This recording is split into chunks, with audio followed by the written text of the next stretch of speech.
I hope you had a peaceful and blessed Christmas Day. Some of you had family all around, while others celebrated alone.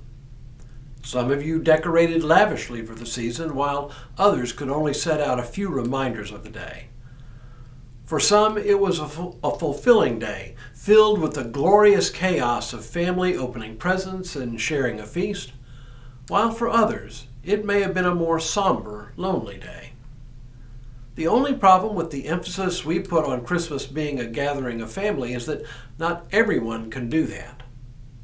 But whatever it was for you, whether it was a family day or a mundane day, I hope you can reflect on the gifts that come with Christmas. And I don't mean the presents from under the tree. I mean the gifts that come to us because of the birth of Jesus Christ. It is those gifts I want to talk about this week. So whether your Christmas was a raucous family gathering or a solitary day, there are gifts for us all to celebrate and to be thankful for. Hello, I'm Stuart Baskin, pastor of First Presbyterian Church of Tyler, Texas. When I was growing up, the pattern in our household was that gifts from family were wrapped, while gifts from Santa Claus were unwrapped. And it was easy to see the Santa Claus presents right away because they were the most valuable ones, which usually meant as a kid that they were also the biggest ones. A new bike, for example. As a consequence, we started Christmas morning with the biggest presents of all. In that same spirit, I'll start with the biggest gift of Christmas, the gift of inheriting the kingdom of God. Nothing like starting big. Listen to a portion of this familiar passage from the Gospel according to Matthew. Then the king will say to those at his right hand, "Come, you that are blessed by my Father, inherit the kingdom prepared for you from the foundation of the world. For I was hungry, and you gave me food. I was thirsty, and you gave me something to drink. I was a stranger, and you welcomed me. I was naked, and you gave me clothing. I was sick, and you took care of me. I was in prison, and you visited me." Then the righteous will answer him, "Lord, when was it that we saw you hungry and gave you food, or thirsty and gave you something to drink? And when was it that we saw you a stranger and welcomed you, or naked and gave you clothing?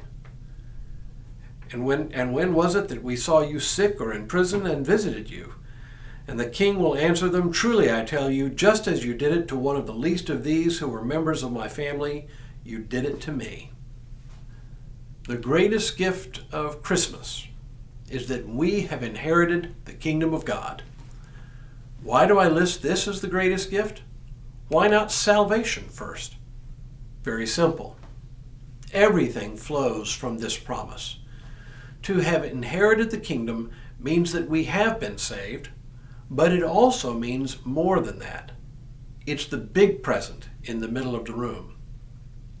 Notice a couple of features of what Jesus says here. First, it's a gift that's been prepared for us from the very foundation of the world.